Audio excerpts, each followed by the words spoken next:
ਦਰਸ਼ਕੋ break ਤੋਂ ਬਾਅਦ ਤੁਹਾਡਾ ਸਵਾਗਤ ਹੈ ਜੀ। ਡਾਕਟਰ ਸਾਹਿਬ ਸਾਡੇ ਕੋਲ ਕੁਝ ਕਮੈਂਟ ਆਏ ਹਨ YouTube ਤੇ। ਗੁਰਦੀਪ ਢਿੱਲੋਂ ਜੀ ਲਿਖਦੇ ਹਨ Modi and Obama the meeting ਬਾਰੇ। ਜੀ ਅਮਰੀਕਾ ਇੱਕ ਵਪਾਰੀ ਸੋਚ ਵਾਲਾ ਮੁਲਕ ਹੈ ਅਤੇ ਮੋਦੀ ਵੀ ਗੁਜਰਾਤ ਦਾ ਤਿੱਖੀ ਸੋਚ ਵਾਲਾ ਸਿਆਸਤਦਾਨ ਹੈ। ਦੋਵੇਂ ਦੇਸ਼ ਆਪਣੇ ਵਪਾਰੀ ਹਿੱਤ ਦੇਖਣਗੇ। ਉਮੀਦ ਹੈ ਕਿ ਮੋਦੀ ਸਿੱਖ ਵਿਰੋਧੀ ਪ੍ਰਦਰਸ਼ਨਾਂ ਨੂੰ ਦਬਾਉਣ ਲਈ ਓਬਾਮਾ ਨੂੰ ਕਹੇ ਅਤੇ ਅਮਰੀਕਾ 'ਚ ਸਿੱਖਾਂ ਦਾ ਰਹਿਣਾ ਦੁੱਬਰ ਬਣਾਉਣ ਦੀ ਕੋਸ਼ਿਸ਼ ਕਰੇ।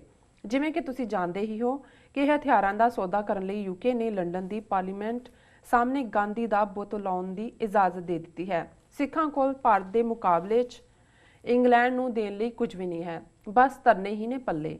ਉਹਨਾਂ ਵਿਉਂਤਾਂ ਬਾਰੇ ਸੋਚਣਾ ਚਾਹੀਦਾ ਹੈ ਜਿਨ੍ਹਾਂ ਨਾਲ ਅਸੀਂ ਆਪਣੇ ਮੂਲ ਹੱਕ ਅਤੇ ਹਿੱਤ ਬਚਾ ਸਕੀਏ। ਸਾਨੂੰ ਸਭ ਤੋਂ ਵੱਡਾ ਖਤਰਾ ਇਹ ਹੈ ਕਿ ਮੋਦੀ ਅਮਰੀਕੀ ਸਿੱਖਾਂ ਦੇ ਭਾਰਤ 'ਚ ਦਾਖਲ ਹੋਣ ਤੇ ਪਾਬੰਦੀ ਲਗਾ ਸਕਦਾ ਹੈ। ਜੀ ਡਾਕਟਰ ਸਾਹਿਬ।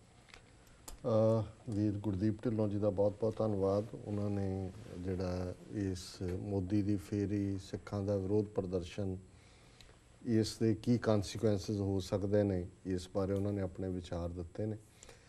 ਦੇਖੋ, ਮੈਂ ਕਈ ਵਾਰੀ ਇਹ ਸਮਝਦਾ, ਔਰ ਅੱਜ ਹੀ ਮੈਨੂੰ ਇਹ ਪਤਾ ਲੱਗਾ ਵੀ ਕਿਵੇਂ ਜਿਹੜੇ ਇੱਥੇ ਮੋਦੀ ਦਾ ਸਮਾਗਮ ਆਰਗੇਨਾਈਜ਼ ਕਰ ਰਹੇ ਗੁਜਰਾਤੀ ਨੇ, ਕੋਈ ਸ਼ਾਹ ਕਰਕੇ, ਜਿਨ੍ਹਾਂ ਨੇ 20,000 ਬੰਦਾ ਇੱਥੇ ਇਕੱਠਾ ਕਰਨਾ ਹੈ ਮੈਡੀਸਨ ਸਕੁਐਅਰ ਗਾਰਡਨ ਦੇ ਵਿੱਚ ਜੀ। ਇਹ ਉਹੀ ਲੋਕ ਨੇ ਜਿਨ੍ਹਾਂ ਨੇ 2005 ਦੇ ਵਿੱਚ ਓਵਰਸੀਜ਼ ਫਰੈਂਡਸ ਆਫ BJP ਦੇ ਨਾਂ ਥੱਲੇ ਮੋਦੀ ਨੂੰ ਇਨਵਾਈਟ ਕੀਤਾ ਸੀ ਤੇ ਮੋਦੀ ਨੂੰ ਵੀਜ਼ਾ ਨਹੀਂ ਦਿੱਤਾ, ਕਿਉਂਕਿ ਉਦੋਂ United States commission on international religious freedom ਨੇ 2002 ਦੇ ਇਹਦੇ ਜਿਹੜੇ ਰੋਲ ਸੀ, ਇਹਦਾ ਰੋਲ ਮੁਸਲਮਾਨਾਂ ਦੇ ਖਿਲਾਫ ਹਿੰਸਾ ਕਰਕੇ ਉਹਨੂੰ ਵੀਜ਼ਾ ਡਿਨਾਈ ਕਰਵਾਇਆ ਸੀ।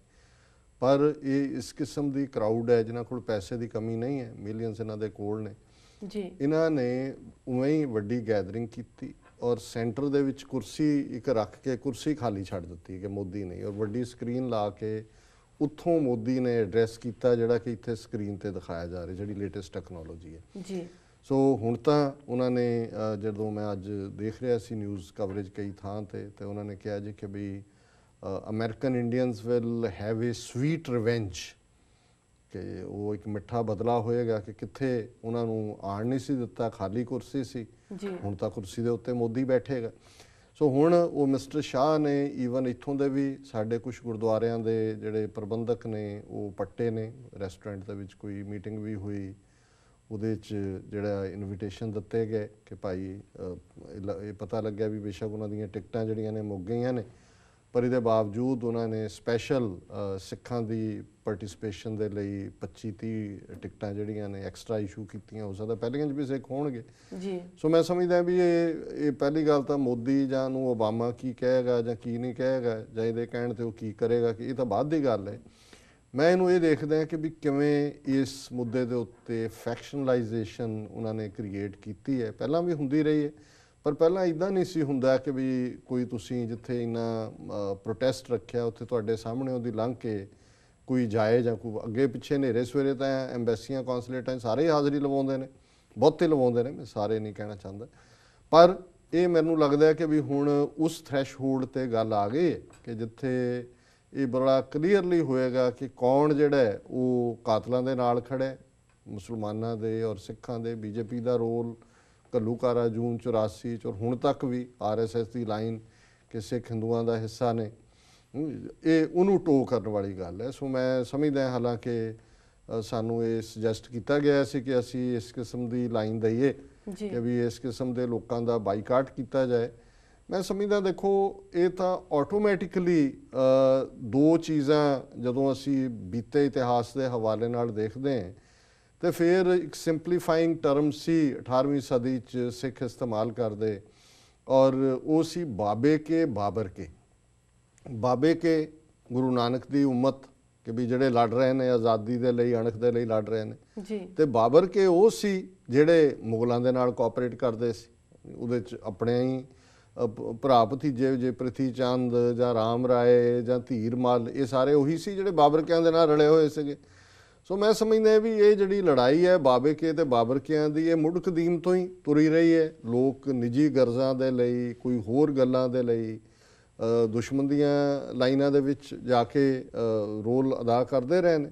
ਸੋ ਉਹਨਾਂ ਦੀ ਸ਼ਨਾਖਤ ਵੀ ਹੋ ਜਾਂਦੀ ਹੈ। ਸਗੋਂ ਚੰਗਾ ਵੀ ਹਨੇਰੇ ਸਵੇਰੇ ਜਾਣ ਵਾਲਿਆਂ ਨਾਲੋਂ ਇਹ ਗੱਲ ਕਲੀਅਰ ਤਾਂ ਹੋਏ ਵੀ ਤੁਸੀਂ ਕਿਹਦੇ ਨਾਲ ਡੀਲ ਕਰ ਰਹੇ ਹੋ, ਕੌਣ ਬੰਦੇ ਨੇ। ਜੀ ਬਿਲਕੁਲ। ਬਾਕੀ ਜਿਹੜਾ ਇਹਨਾਂ ਨੇ ਵੀਰ ਗੁਰਦੀਪ ਢਿੱਲੋਂ ਜੀ ਨੇ ਕੰਸਰਨ ਜ਼ਾਹਰ ਕੀਤਾ ਹੈ ਕਿ ਜੀ ਓਬਾਮਾ ਜਿਹੜਾ ਉਹ ਸਿੱਖਾਂ ਦਾ ਇੱਥੇ ਕੋਈ ਜੀਣਾ ਦੂਬਰ ਕਰ ਦੇ, ਜਾਂ ਜਿਵੇਂ ਉਹਨਾਂ ਨੇ ਇੰਗਲੈਂਡ ਦਾ ਹਵਾਲਾ ਦਿੱਤਾ ਹੈ ਕਿ ਜੀ ਉਹਨਾਂ ਨੇ ਹਥਿਆਰਾਂ ਦਾ ਸੌਦਾ ਕੀਤਾ, ਗਾਂਧੀ ਦਾ ਬੁਤਲਾ ਦਿੱਤਾ ਵੀ ਸਾਡੇ ਪੱਲੇ ਤਾਂ ਧਰਨਾ ਹੀ ਰਹੇ।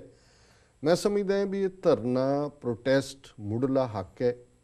ਇਸ ਗੱਲ ਦੇ ਉੱਤੇ ਅਸੀਂ ਜ਼ਰੂਰ ਐਮਫੇਸਾਈਜ਼ ਕਰਦੇ ਹਾਂ ਕਿ ਕੋਈ ਵੀ ਹਿੰਸਾ ਜਿਹੜੀ ਹੈ ਉਹ ਸਾਡੇ ਹੱਕ 'ਚ ਨਹੀਂ ਜਾਂਦੀ, ਹਿੰਸਾ ਤੋਂ ਬਚਣਾ ਚਾਹੀਦਾ ਜੀ। ਪੀਸਫੁਲ ਤਰੀਕੇ ਦੇ ਨਾਲ। ਪਿਛਲੇ 30 ਸਾਲ ਤੋਂ ਜਦੋਂ ਵੀ ਕੋਈ ਡਿਗਨਿਟਰੀ ਇੱਥੇ ਆਉਂਦਾ ਰਿਹਾ, ਭਾਵੇਂ ਉਹ ਰਾਜੀਵ ਗਾਂਧੀ ਆਇਆ ਪ੍ਰਾਈਮ ਮਿਨਿਸਟਰ ਦੇ ਤੌਰ ਤੇ, ਨਰਸਿਮਹਾ ਰਾਓ ਆਇਆ ਹੈ, ਵਾਜਪਾਈ ਆਇਆ ਹੈ, ਆਈਕੇ ਗੁਜਰਾਲ ਆਇਆ ਹੈ, ਔਰ ਮਨਮੋਹਨ ਸਿੰਘ ਆਇਆ, ਹੁਣ ਇਹ ਆ ਰਹੇ, ਅਸੀਂ ਮੈਸਿਵ ਪ੍ਰੋਟੈਸਟ ਕਰਦੇ ਰਹੇ।